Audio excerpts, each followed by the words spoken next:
మొదటి యోహాను పత్రిక 2వ అధ్యాయము 15-17 వచనాలు మనం చదువుకుందాం.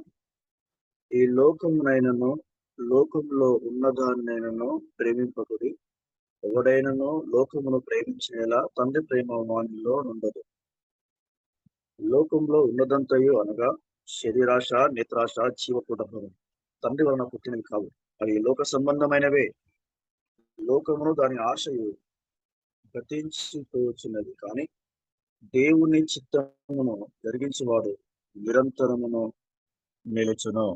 దేవుని యొక్క పరిశుద్ధ వాక్యమును మనం గాక. చదువుకున్న లేఖన భాగంలో ఈ లోకంలో ఉన్నదంతయు శరీరాశ, నేత్రాశ, జీవపు డంబము అనే విషయాల గురించి ఈ లేఖన భాగంలో రాయబడి వచ్చినాయి. ఈ లోకంలో ఉన్నదంతా కూడా ఉన్నదాన్ని మనం ప్రేమింపకూడదని కూడా దేవుడు జ్ఞాపకం చేస్తూ ఉంటున్నాడు. లోకమును ప్రేమించిన తండ్రి ప్రేమ వానిలో ఉండదు అనే విషయాన్ని కూడా దేవుడు ఖచ్చితంగా మనకు జ్ఞాపకం చేస్తున్నట్టుగా మనం చూస్తున్నాం. లోకమును దాని ఆశయు గతించిపోవచ్చున్నవి, కానీ దేవుని చిత్తమును జరిగించేవాడు నిరంతరము నిలిచిన విషయాలు ఈ లేఖన భాగంలో చాలా చక్కగా దేవుడు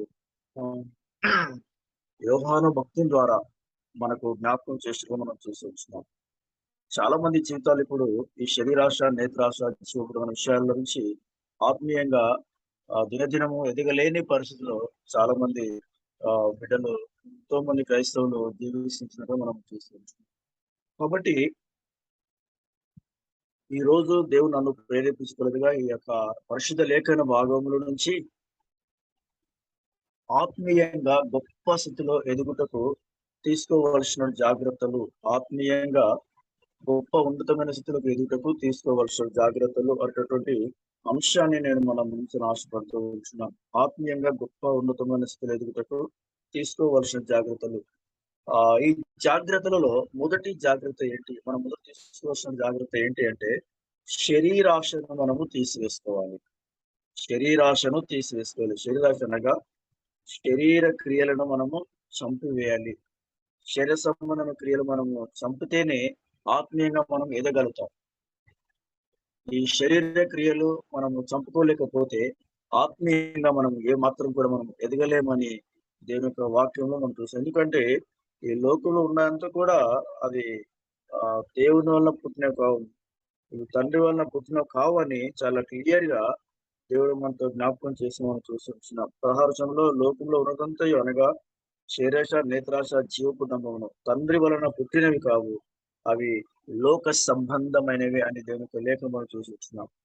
రోమా పత్రిక 8వ అధ్యాయం 13-14 మీరు శరీరానుసారంగా ప్రవర్తించిన ఎలా చావవలసిన వారే ఉందరు, గాని ఆత్మచేత శరీర క్రియలను చంపిన ఎడలా జీవించుదురు, మరియు దేవుని కుమారులు అవుతారని చాలా చక్కగా అపొస్తలుడైన పౌలు గారు రోమాలో ఉన్నటువంటి సంఘానికి, పరిశుద్ధులకు జ్ఞాపకం చేస్తున్నట్టుగా మనం చూస్తున్నాం. కాబట్టి మనందరూ కూడా ఈ శరీరం కొరకు ఎన్నో ఆశ పెట్టుకుంటాం. ఈ శరీర అందం కొరకు, ఈ శరీరాన్ని ఏ విధంగా మంచి అలంకరించుకోవాలి, ఏ విధంగా అందంగా ఉంచుకోవాలి, ఏ విధంగా మంచి ఆరోగ్యంగా ఉంచుకోవాలి అనే విషయాలు మనము శరీరం గురించి ఎంతగానో మనము తాపత్రయపడుతూ ఉంటాం. అంటే అంతకంటే ప్రాముఖ్యమైన విషయం ఏంటంటే, ఆత్మీయంగా మనం బాగున్నప్పుడు దేవుడు మన శరీరాన్ని బాగా ఉంచుతాడు. ఆత్మీయ జీవితం కూడా మనని దేవుడు గొప్ప ఉన్నతమైన స్థితిలో నిలబెడతాడని దేవుని యొక్క లేఖన భాగం ద్వారా దేవుడు మనతో జ్ఞాపకం చేసిందని మనం చూస్తాం. అందుకే దేవుని యొక్క వాక్యంలో చెప్పినట్లుగా శరీర క్రియలను మనము చంపివేయాలని దేవుని యొక్క లేఖన ద్వారా దేవుడు జ్ఞాపకం చేసి ఉంటున్నాడు. యోసేపు గారు మన శరీరం గురించి ఏ మాత్రం కూడా ఆయన ఆలోచించలేదు. శరీరాశ ఏ మాత్రం కానీ లోపల లేదు. నిజంగా శరీర క్రియలను ఆయన నిజంగా ఎప్పుడు కూడా ఆశించకుండా దేవుని యందు భయభక్తులు కలిగి జీవించినట్లుగా మనము ఆయన చరిత్రలో మనకు జ్ఞాపకం చేసుకోవచ్చు, అర్థమవుతూ ఉంటుంది. కాబట్టి నేను అందరం కూడా ఈ శరీర క్రియలను, శరీరాశను మనం తీసివేసుకుంటే ఆత్మీయంగా గొప్ప స్థితిలో మనము ఎదుగుతామని దేవుని యొక్క లేఖనం ద్వారా జ్ఞాపకం చేస్తుంది. గలతీ 5:16-17 గలతీ 5:16-17 నేను చెప్పినది ఏమనగా ఆత్మానుసారంగా నడుచుకొనుడి, అప్పుడు మీరు శరీరేచ్ఛను నెరవేర్చరు. 17 శరీరము ఆత్మకును, ఆత్మ శరీరముకును విరోధంగా ఆపేక్షించును, ఇవి ఒకదానికొకటి వ్యతిరేకంగా ఉన్నవి. కనుక మనమందరం కూడా ఏం చేయాలంటే శరీరేచ్ఛను మనం విడిచిపెట్టుకోవాలి అని మనం చూసి ఉంచున్నాం. ఇక్కడ మీరేమి నిశ్చయితురో వాటిని చేయకుందురు. నిజంగా ఈ శరీరము, ఆత్మకు ఎట్లా ఉందంటే వ్యతిరేకత ఉన్నటువంటి మన యొక్క మనలో శరీరము, ఆత్మ 2 ఒకదానికొకటి శత్రువులుగా ఆహ్, వ్యతిరేకంగా ఉన్నట్లుగా మనం చూసి ఉంటున్నాం. ఇక్కడ ఒకదానికొకటి వ్యతిరేకంగా ఉన్నాయి కాబట్టి మనం చేయదలుచుకున్నది మనము చేయలేకపోతుంటున్నామని దేవుని యొక్క లేఖన భాగంలో దేవుడు మనతో జ్ఞాపకం చేస్తున్నారు. అపొస్తలుడైన పౌలు గలతీయులతో జ్ఞాపకం చేస్తున్నట్లుగా మనం చూస్తున్నాం. కాబట్టి దేవుని మనమందరం కూడా ఈ శరీరేచ్ఛను మనము విడిచిపెట్టాలి. శరీరాశను మనం తీసివేసుకుంటే తప్ప మనము ఆత్మీయంగా గొప్ప స్థితిలోకి మనం ఎదగలేము. కాబట్టి ఈ శరీరాశను మనము దూరపరుచుకోవాలని, తీసివేసుకొని శరీర క్రియలను మనం చంపివేయాలని దేవుడు మనతో జ్ఞాపకం చేస్తున్నారు. శరీర కార్యములు ఏమంటే గలతీ పత్రిక 5:19-21 చూస్తే జారత్వము, అపవిత్రత, కాముకత్వము, విగ్రహారాధన, అభిచారము, ద్వేషము, కలహములు, మత్సరములు, క్రోధములు, విభేదములు, విమతములు, అసూయలు, మత్తతలు, అల్లరితో కూడినటువంటి ఆటపాటలు ఇవన్నీ కూడా శరీర కార్యములని దేవుడు మనతో జ్ఞాపకం చూస్తున్నాం. ఇట్టి వాటిని చేయువారు దేవుని రాజ్యమును స్వతంత్రించుకొనరని మీతో స్పష్టంగా చెప్పుచున్నాను. అపొస్తలుడైన పౌలు గలతీలో ఉన్నటువంటి సంఘానికి జ్ఞాపకం చేస్తున్నాడు. ఈ శరీర కార్యములు, శరీర క్రియలు ఇవన్నీ కూడా మన లోపల ఉన్నట్లయితే మీరు దేవుని రాజ్యమును స్వతంత్రించుకొనలేరు అని చాలా ఖచ్చితంగా దేవుడు జ్ఞాపకం చేస్తున్నాడు. కాబట్టి ఈ శరీరాశ ఉన్నటువంటి వారు మాత్రమే వీటిపైన ఎక్కువ ఆశ కలిగి ఉంటారు. ఇలాంటి క్రియలు కలిగి ఉంటారు. ఈ ఈ వాక్యంలో రాయబడినటువంటి అన్ని కూడా కలిగి ఉంటారు. శరీరాశ లేనటువంటి వారు ఆత్మీయంగా దినము ఎదుగుతూ దేవుని ఆరాధిస్తూ దేవునికి ఇష్టానుసారంగా, దేవునికి మహిమానుసారంగా వారి యొక్క జీవితాలను కొనసాగిస్తారని దేవుని యొక్క లేఖన భాగంలో తెలియజేస్తున్నారు. కాబట్టి ప్రియమైన దేవుని బిడ్డారా, మనమందరం కూడా ఆత్మీయంగా మనము దినదినము ఒక గొప్ప స్థితిలో ఎదగాలి అంటే మొట్టమొదటిగా ఆశను మనం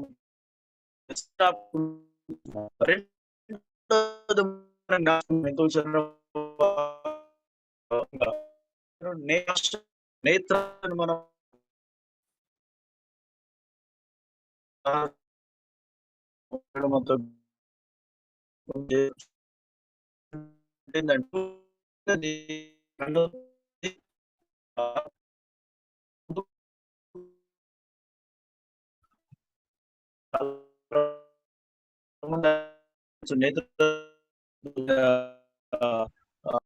తర్వాత ఇది బాగుంది అని మరలా మనము దాన్ని మళ్ళీ చూస్తే అది నేత్రాశ అవుతది. అనుకోకుండా చూస్తే అది నేత్రాశ కాదు. దాన్ని చూసిన తర్వాత అది చాలా బాగుంది అని మరలా మనం దాన్ని ఆకర్షించబడి మరలా చూస్తే అది నేత్రాశ అవుతది. కాబట్టి అలాంటి నేత్రాశలు మన జీవితంలో ఉండకూడదని దేవుడు మనతో జ్ఞాపకం చేసి మనం చూస్తున్నాం. 2 సమూయేలు గ్రంథము 11వ అధ్యాయం 2-4 చూస్తే దావీదు మహారాజు ఉరియా భార్య అయినటువంటి బత్షెబ స్నానం చేస్తున్నప్పుడు అతను చూసినట్లుగా మనం చూస్తున్నాం. సాయంకాల వేళలో ఆయన మీదిగా తిరుగుతుంచినప్పుడు, ఆమె స్నానం చేస్తున్నప్పుడు ఆయన ఆమెను చూసినట్లుగా అప్పుడు చూసిన తర్వాత బాగుంది అని మళ్ళీ ఆకర్షించబడి మరలా చూశాడు. కాబట్టి అతనికి లోపల ఏమైపోయిందంటే పాపము చేయాలి అనేటటువంటి ఆలోచన సాతానుడు పుట్టించాడు. అప్పుడు దావీదు మహారాజు ఏమైపోయిందంటే ఆయన నేత్రాశను బట్టి పాపం చేసినట్లుగా మనము దేవుని యొక్క లేఖన ద్వారా మనం చూసాం. అంతకుముందు దావీదు మహారాజు గొర్రెల కాపరిగా ఉన్నప్పుడు, నిజంగా గొర్రెలు కాస్తుంచినప్పుడు దేవుని యందు ఎంతో విశ్వాసం కలిగిన వ్యక్తి. గొల్లియాతో యుద్ధం చేస్తూ ఉంచినప్పుడు ఈ యుద్ధము యెహోవాదే అనే గొప్ప మాట పలికి యుద్ధం చేసినటువంటి వ్యక్తి. దేవుని మీద భారం వేసినటువంటి వ్యక్తి. ఒక చిన్న రాయితో పెద్ద యుద్ధ నైపుణ్యత కలిగిన వ్యక్తిని 6 మూరల జారుడు అంత గొప్ప ఎత్తు ఉన్నటువంటి బలమైన వ్యక్తిని ఒక చిన్న రాయితో చంపగలిగినాడు. ఎందుకంటే అప్పుడు దేవుని బిడ్డగా ఆయన ఎంతగానో ఎదిగినట్టు మనం చూస్తున్నాం. దేవుడు తనను ఎంతగా ప్రేమించినాడో ఆయన అనుభవించాడు దావీదు మహారాజు. దేవుని ప్రేమ గొప్పగా అనుభవించిన వ్యక్తి దావీదు గొర్రెల కాపరిగా ఉన్నప్పుడు. అయితే ఈ దావీదు రాజు అయిన తర్వాత ఏమైపోయిందంటే దేవుని ప్రేమను మర్చిపోయి లోక సంబంధమైనటువంటి ప్రేమ అంటే ఆమెను ప్రేమించాలి, ఆమెను పెళ్లి చేసుకోవాలి అన్నటువంటి ఈ శరీర సంబంధమైన ప్రేమ నుంచి నేత్రాశ ఎప్పుడైతే వచ్చిందో, తను శోధనలో పడిపోవడానికి క్రీస్తు చెంత ఉన్నటువంటి నిజమైన ప్రేమను వదిలి, లోక సంబంధమైన ఆకర్షణీయమైన ప్రేమలో పడిపోయాడు దావీదు మహారాజు. అందుకు ఒక చాలా చక్కని పాట ఉంది ఒకటి. యేసు చెంత నిజమైన ప్రేమ ఉన్నది. ఆ ప్రేమలో నిత్యము ఆనందమున్నది. యేసు చెంత నిజమైన ప్రేమ ఉన్నది. ఆ ప్రేమలో నిత్యము ఆనందమున్నది. ఆ ప్రేమను కోరుతూ యేసు వైపు సాగిరా. ఆ ప్రేమను కోరుతూ యేసు వైపు సాగిరా. వేడుకో సోదరా, వేడుకో సోదరి, వేడుకో సోదరా, వేడుకో సోదరి, యవ్వనుడా కదలిరా, యేసువైపే సాగిరా, యేసువైపే సాగిరా, యేసువైపే సాగిరా.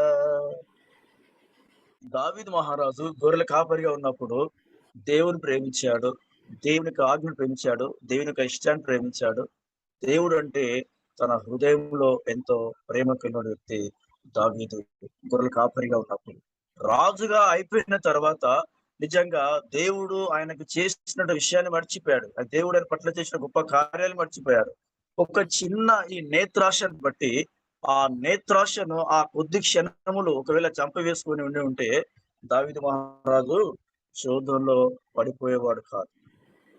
ఆ నేత్రాశను చంపవేసుకోలేదు కాబట్టి దావీదు మహారాజు శోధనలో పడిపోయినాడు.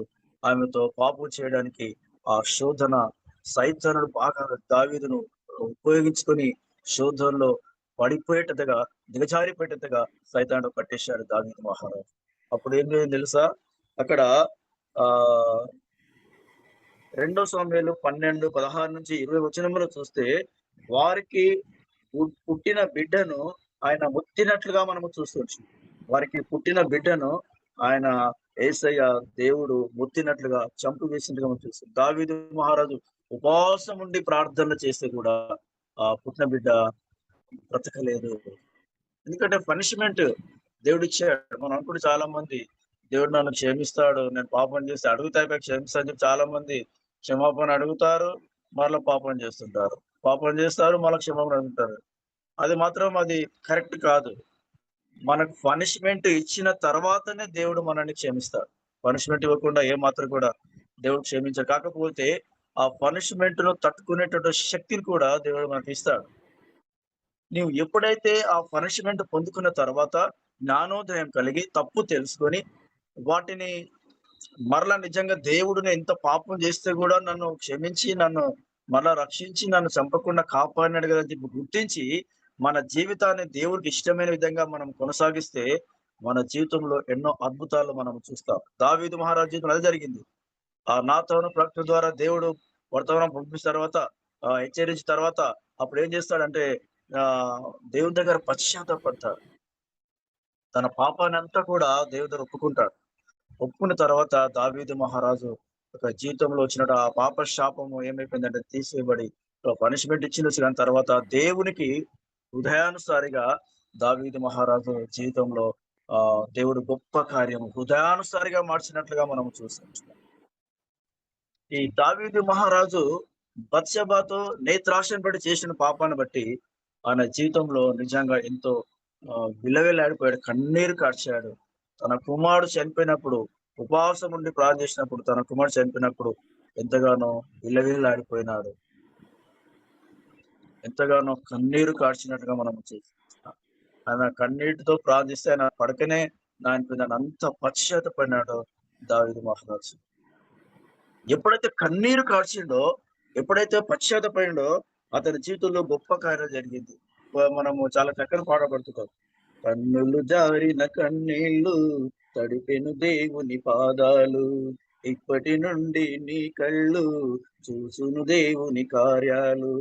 కన్నులు జారిన కన్నీళ్ళు తడిపెను దేవుని పాదాలు, ఇప్పటి నుండి నీ కళ్ళు చూసును దేవుని కార్యాలు. ఉందిలే దీవెనా ఎందుక వేదన పొందిన యాతన దేవుడే మరచునా ఉందిలే దీవెనా ఎందుక వేదన పొందిన యాతన దేవుడే మరచునా. నిజంగా ఈ పాటలో అర్థం ఏందంటే, దావీదు మహారాజు ఎప్పుడైతే పశ్చాత్తాపడినాడో, ఎప్పుడైతే మారు మనసు పొందిండో, ఎప్పుడైతే కన్నీళ్లు కార్చిండో, నిజంగా ఆ కన్నీళ్ళన్నీ కూడా దేవుడు తుడిచి వేసినట్లుగా మనము మనతో దేవుడు మాట్లాడుతున్నారు. కన్నీటన్నిటి కూడా దేవుడు తుడిచి వేశాడు. అందుకే ఉందిలే దీవెన. దావీదు జీవితంలో ఎన్నో దీవెనలు పొందుకున్నాడు. దేవునికి హృదయానుసారిగా మారడము, ఆ గొప్ప బిరుదు సంపాదించడం అంటే ఆయనలో నిజమైనటువంటి పశ్చాత్తాపము మనం చూస్తున్నాం. చరిత్రలో చూస్తే నిజంగా ఈ బత్షెబతో చేసిన పాపం తప్ప దావీదు మహారాజు జీవితంలో మరి ఏ పాపం కూడా మనకు కనిపించదు. అంత గొప్ప స్థితిలోకి దావీదు మహారాజు ఎదిగినట్లుగా మనం చూస్తున్నాం. ఇందులో చాలా మంది క్రైస్తవులు కూడా ఏం చేస్తారంటే పేరుకు మాత్రము దేవునందు భయభక్తులు కలిగి మనం చూస్తున్నాం. నిజంగా ఈ యొక్క నేత్రాశ విషయంలో తమను తాము కంట్రోల్ చేసుకోలేకపోతున్నారు. అంతెందుకండి చాలా మంది 60 ఏండ్లు పైబడినటువంటి వారు దాదాపుగా 57, 58 ఏళ్ళు, 60 ఏండ్లు పైన ఉన్నటువంటి వారు, వృద్ధాప్య దశలోకి వచ్చినటువంటి స్థితిలో ఉన్నటువంటి వారు కూడా ఈ నేత్రాశను బట్టి పాపం చేస్తూ, వ్యభిచారం చేస్తూ తమ జీవితాలు పాడు చేసుకొచ్చుంటున్నారు. కొంతమంది జీవితాలు చూస్తుంటే నిజంగా యవ్వనస్తులు కూడా చేయనటువంటి పాపాలు చాలా ఏజ్ పైబడిన వాళ్ళు కూడా చేస్తూ ఉంటున్నారు.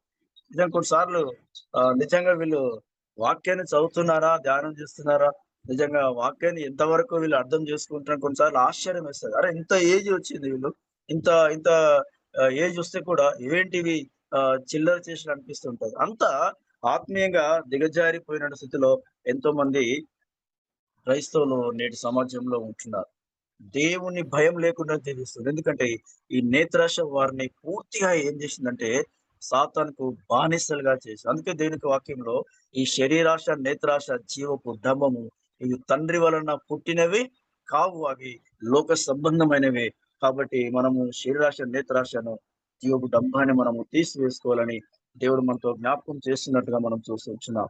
నిజంగా ప్రియమైన దేవుని బిడ్డలారా మనమందరం కూడా దేవుని యొక్క వాక్యంలో చెప్పినట్లుగా ఈ దినదినం మనం ఆత్మీయంగా ఉన్నతమైన గొప్ప స్థితిలోకి మనం ఎదగాలి అంటే మనలో ఉన్నటువంటి శరీరాశను, నేత్రాశను మనము చంపివేసుకోవాలని మనం చూస్తూ ఉంటున్నాం.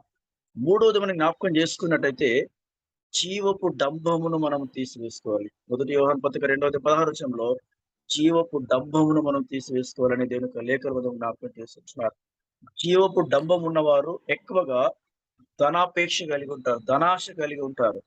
డబ్బు విషయమై ఇతరులను మోసం చేయడానికైనా దిగజారుతారు. ఉదాహరణకు గేహజీ జీవితాన్ని మనం తీసుకుంటే గొప్ప దైవ సేవకుడు. నిజంగా చనిపోయినటు వారిని లేపినట్టు గొప్ప వ్యక్తి. దేవుని యొక్క ఆత్మ అభిషేకమును పొందుకున్నటువంటి వ్యక్తి. దేవుని సేవకుడు. దేవుని యొక్క కార్యాలు చేస్తున్న వ్యక్తి. ఆయన చేసిన కార్యాలు, అద్భుత కార్యాలు ఈ గేహజీ కనులారా చూశాడు. ఆయన చేసే గొప్ప కార్యాలు కనులారా చూశాడు. అయినప్పుడు కూడా ఆయన ఈ శరీర సంబంధమైన డబ్బు విషయంలో నేను బాగా డబ్బు సంపాదించుకోవాలి. నేను నా భార్య పిల్లలు అందరం కూడా మంచిగా బతకాలి. అంటే ఒక తరతరాలకు తగినట్టు ఆస్తి ఉంటే బాగుంటది అనేటటువంటి ఆ విషయంలో గురించి ఆలోచన చేసి నిజంగా నేను ఎలీషా దగ్గర నేను నమ్మకంగా ఉంటే దేవుడు నాకు అంతకంటే గొప్ప ఆశీర్వాదాలు ఇస్తాడు అనే విషయాన్ని ఇతను గుర్తించలేకపోయాడు. మళ్ళా దేవుని సేవకుని దగ్గరనే ఉంటున్నాడు. అద్భుత కార్యాలు చూస్తూనే ఉంటున్నాడు. గొప్ప కార్యాలు చూస్తూనే ఉంటున్నాడు. చనిపోయిన వారిని లేపినోడు అన్ని చూస్తూనే ఉంటున్నాడు. కానీ అయినప్పటికీ కూడా ఇక్కడ జీవపు డంబమును బట్టి నేను ఎట్లా బతకాలి, గొప్పగా బతకాలి అనేటటువంటి ఆశ కలిగి ఏమైపోయాడంటే పూర్తిగా డబ్బుకు బానిస అయిపోయినట్టు మనం చూస్తాం. చాలా మంది జీవితాల్లో క్రైస్తవుల జీవితాల్లో కూడా పేరుకు మాత్రమే దేవుని మందిరాలకు వస్తుంటున్నారు. పేరుకు మాత్రమే దేవుని ఆరాధించేటటువంటి విషయంలో చాలా మంది అందరూ అనడం లేదు. కొంతమంది చాలా మంది అంటున్నారు. అట్లా ఎత్తుతారంటే నామకార్థ క్రైస్తవులుగా పైకి కనిపించే వారుగా మాత్రమే దేవుని సన్నిధికి వస్తూ ఉంటున్నారు ఈ గేహజీ మాత్రం. గేహజీ మాత్రము అతని శరీరం మాత్రము శారీరకంగా మాత్రము ఎలీషా ప్రవక్త దగ్గర ఉన్నాడు. అతని మనసు మాత్రము నయమాను ఇచ్చేటటువంటి డబ్బు పైన, ఆ బంగారం పైన ఉన్నది. నయమాను అన్యుడు. ఆయన ద్వారా ఎలీషా ప్రవక్త ద్వారా గొప్ప కార్యం దేవుడు చేశాడు. ఆయనలో ఉన్న కుష్టుని దేవుడు బాగు చేశాడు. నయమాను ఎంతో డబ్బు ఇవ్వడానికి పోతే ఎలీషా ప్రవక్త తీసుకోలేదు. అని గేహజీ నిజంగా గేహజీ అనుకుంటే ఆయన కావాల్సింది దేవుడు ఎలీషా ప్రవక్త ద్వారానే దేవుడు నయమాన్ ఈ గేహజీకి ఇచ్చేవాడు. కానీ గేహజీ ఎలీషా ప్రవక్తను గొప్ప దైవజనుడైనటువంటి ఎలీషా ప్రవక్తను తనతో ఉంటూ మోసం చేసినట్లుగా మనం చూస్తున్నాం ప్రియమైన దేవుని ద్వారా. జీవపు డంబం అనేది ఏమైపోతుందంటే మనల్ని ఆత్మీయంగా చేస్తుంది. ఇక్కడ గేహజీ ఏమనుకున్నాడు? నేను నా కుటుంబం బాగుండాలి. డబ్బుంటే నేను నా కుటుంబం బాగుండాలనుకోవచ్చు. నేను నా భార్య పిల్లలు మంచిగా ఉండాలనుకోవచ్చు. కానీ అక్కడ లేఖన వాళ్ళు ఏమన్నారు? నీవును నీ ఇంటి వారికిని న్యాయమానికైన కృష్టు కరువుగాక అని చివరి వచనంలో ఆహ్, రెండో రాజులు 5వ అధ్యాయంలో వ్రాయబడిన మనకు 5వ అధ్యాయం 27 వచనంలో కాబట్టి నయమానుకు కలిగిన కుష్టును నీకును నీ సంతతికిని సర్వకాలము అంటియుండును అని చెప్పగా వాడు మంచు వలె తెల్లనైన కుష్ఠము కలిగి ఎలీషా నుండి బయటకు వెళ్ళిపోయెను అనే మాట మనం చూస్తున్నాం. ఎలీషా ప్రవక్త యొక్క జీవితంలో ఎప్పుడైతే జీవపు డంబం అనే ఆశ వచ్చేసిందో, ఆ జీవపు డంబాన్ని తీసివేసుకోలేకపోయినాడో, అత్యున్నతమైనటువంటి స్థితి నుంచి పూర్తిగా దిగజారిపోయాడు. దరిద్రపు స్థితిలోకి దిగజారిపోయాడు. అంత మాత్రమే కాకుండా అతని శరీరం కూడా ఆరోగ్యం లేనటువంటి స్థితికి, కుష్టు వ్యాధి వచ్చేటటువంటి స్థితికి అతని జీవితం మారిపోయింది. ప్రియమైన దేవుని ద్వారా మనం కూడా ఒకవేళ ఈ జీవపు డంబాన్ని బట్టి నిజంగా దేవుని కొన్నిసార్లు విడిచిపెడుతున్నామేమో, మర్చిపోతున్నామేమో. దేవుడు మన జీవితంలో చేసిన అద్భుత కార్యాలు మనం మర్చిపోతున్నామేమో. దేవుడు మన జీవితంలో చేసిన గొప్ప కార్యాలు మనం మర్చిపోతున్నామేమో. ఒకసారి నెమరు వేసుకోవాలి, జ్ఞాపకం చేసుకోవాలి. దేవుడు నా జీవితంలో ఎన్ని అద్భుతాలు చేశాడు. దేవుడు నా జీవితం ఎన్ని గొప్ప కార్యాలు చేశాడు. నా జీవితంలో దేవుడు ఏం ఆశిస్తున్నాడు అనే విషయం మనం జ్ఞాపకం చేసుకుంటే నిజంగా మన జీవితం ఎంతో దీవెనకరంగా ఉంటుంది. గేహజీ యొక్క జీవితంలో అతని యొక్క తెల్ల కుష్టిగా మారిపోయినాడు. అతని ఎలీషా దగ్గర ఉన్నప్పుడు ఆయన ఎంతో సంతోషంగా, ఆనందంగా ఉన్నాడు గేహజీ. ఎలీషా దగ్గర ఉన్నప్పుడు ఆయనకు ఏమి కుదవలేదు. డబ్బు లేకపోవచ్చు, ఐశ్వర్యం లేకపోవచ్చు, ఏం లేకపోవచ్చు కానీ సంతోషము, ఆత్మీయంగా ఎంతో సంతోషము, ఆనందము.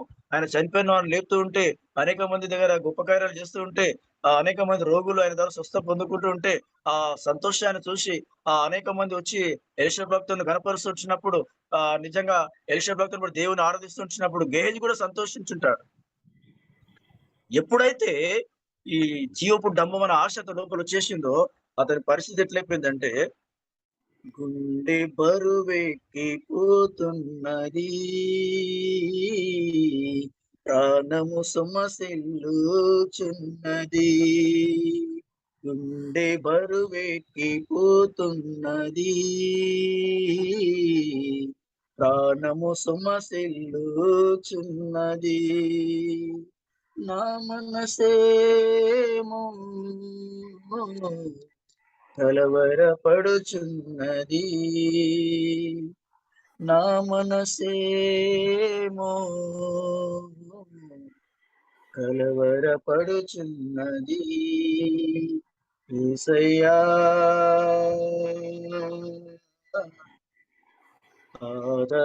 ఆదరించారవా, యేసయ్యా బలపరచారావా, గుండె బరువెక్కిపోతున్నది, ప్రాణము సొమ్మసిల్లుచున్నది. గుండె బరువెక్కిపోతున్నది, ప్రాణము సొమ్మసిల్లుచున్నది. నిజంగా ఈ గేహజీ బతుకు ఎట్లయిపోయిందంటే ఒక ఉన్నతమైన పరిచయంలో ఉన్నటువంటి ఆ స్థితి నుంచి ఎట్లయిపోయిందంటే, పూర్తిగా దుఃఖంలోకి దిగజారిపోయినాడు. గుండె బరువెక్కిపోతుంది. నిజంగా ప్రాణము సొమ్మసిల్లుకు దిగులుగా నిజంగా ఎంతో, ఎంతో ఆదరణ లేని పరిస్థితి. కుష్ఠవ్యాధి వచ్చిందంటే ఎక్కడనో మన పాత నిబంధనలో మన పరిశుద్ధ గ్రంథంలో మన పూర్వీకుల దినాల్లో కుష్ఠవ్యాధి వచ్చింటే వారిని ఊరు బయట పెట్టేశారు. అందరి మధ్యలో ఎలీషా ప్రభు దగ్గరికి ఎంతో మంది వస్తూ పోతూ ఉంటారు. అందరి మధ్యలో అందరితో కలిసినటువంటి గేహజీ ఇప్పుడు ఊరు బయటికి నెట్టివేయబోయినాడు. ఆ ఊరు బయట పాట పాడుకుంటా ఏమైపోయింది దేవా! నా గుండె బరువెక్కిపోతుందయ్యా. నా ప్రాణము సొమ్మసిల్లుచున్నది దేవా యేసయ్య. ఆదరణ లేక ఉన్నానయ్యా. ఒక్కసారి నన్ను ఆదరించరావా?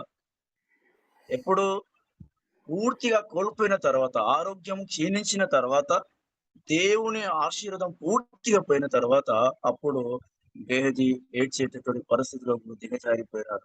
ప్రియమైన దేవుడా! నీవు నేను కూడా ఒకవేళ ఆత్మీయంగా మంచిగానే ఉంటూ, కనిపించినట్లే ఉంటూ, నిజంగా గొప్ప స్థితిలో ఉన్నట్లే కనిపిస్తూ, ఆత్మీయంగా ఎంతో ఉన్నతలో మనం ఉంటూ, ఒకవేళ నువ్వు దిగజారిన స్థితిలోనే ఉన్నావేమో! అంతరంగములను దేవుడు ఎరిగినటువంటి దేవుడు మన దేవుడు. అందరికి పైకి కనిపించే విధంగా గేహజీ మాదిరిగా ఒక ఆత్మీయ జీవితంలో ఉన్నతమైనవన్నీ కనిపిస్తున్నాయేమో కానీ, నా బ్రతుకు దేవునికి తెలుసు. మనం ఎట్లా చేస్తున్నాము. గేహజీ నిజంగా ఎలీషాకు తెలిసినప్పుడు ఎలీషా ప్రవక్త ఎంతగానో గేహజీ విషయంలో బాధపడినాడు. ఇది సమయమా? దేవుడు అనుకుంటే ఎలీషా ప్రవక్తకు దేవుడు ఆజ్ఞాపిస్తే గేహజీకి ఎన్నో విషయంలో ఎలీషా ప్రవక్త సాయం చేసేవాడు. డబ్బు కావాలంటే దేవుడు ఇచ్చేవాడు. ఆయనకు అవసరతలన్నీ తీరుస్తాడు దేవుడు. అవన్నీ కూడా మర్చిపోయాడు గేహజీ. నా నా ప్రవక్త, నా ఏలినవాడు ఎలీషా ప్రవక్త దగ్గర నేనున్నాను. నాకు ఏమి తక్కువ కాదు. ఆయనకు దేవుడు ఎన్నో శక్తులిచ్చాడు. ఎంతో గొప్ప దైవశక్తి ఎలీషా ప్రవక్త దగ్గర ఉన్నది. ఆయన ద్వారా నాకు దేవుడు గొప్ప కార్యం చేస్తని ఆ యొక్క ఇంగిత జ్ఞానం లేకుండా ఏమైపోయినాడు గేహజీ అంటే శోధనలో పడిపోయినాడు. జీవపు డంబమును ఆశించి నిజంగా తన జీవితాన్ని పాడు చేసుకున్నాడు. కుష్టు వ్యాధిగా మారిపోయాడు. ప్రియమైన దేవుడా! నీవు ఉన్నతమైన స్థితిలోకి ఎదగాలి అంటే, ఆత్మీయ జీవితంలో ఉన్నతమైన, అత్యున్నతమైన స్థితిలోకి, గొప్ప స్థితిలోకి ఎదగాలి అంటే, నేను ఈ శరీరాశ, నేత్రాశ, జీవపు డంబమును మనం తీసివేసుకోవాలి.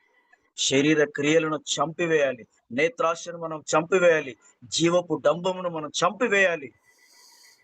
ఒకవేళ మనం వీటిని తీసివేసుకోలేకపోతే గేహేజ్‌కి పట్టిన గతి మనకు పడుతుంది. ఇది తీసివేసుకోలేకపోతే దావీదు రాజుగా అయిన తర్వాత ఎలాంటి స్థితికి దిగజారిపోయినాడో మనం కూడా అలాంటి స్థితికి దిగజారిపోవచ్చు. కాబట్టి అందరం కూడా ఈ శరీరాశ, నేత్రాశ, జీవపు డంబం తీసేసుకొని దేవుని యొక్క అత్యున్నతమైన ఆత్మీయ ఎదుగుదలలో మన జీవితాన్ని కొనసాగిస్తాం. మన ఉన్నతమైన ఆశీర్వాదాలు మనం పొందుకుందాం. దేవా ఇప్పటి నుంచి మాత్రం ప్రభా యేసయ్య నాలో ఉన్నటువంటి శరీరాశను, నేత్రాశను, జీవపు డంబం ప్రభా నేను తీసివేసుకుంటాను ప్రభా. నీ అత్యున్నతమైన ఆశీర్వాదం నాకు కావాలి ప్రభా. అత్యున్నతమైన పరలోక రాజ్యంలో నాకు వారసత్వం కావాలి ప్రభా. ఇవి చంపివేసుకుంటేనే అది ఇస్తానని చెప్పావు ప్రభా. ఇప్పటి నుంచి నాయన ప్రభా వీటిని చంపివేసుకొని నీ బిడ్డగా నేను నా జీవితాన్ని కొనసాగిస్తాను ప్రభా. నాకు సహాయం చేయని దేవుని అడుగుతాం. అలాంటి జీవితం దేవుడు నీకును, నాకును మనందరికీ దయచేయును గాక.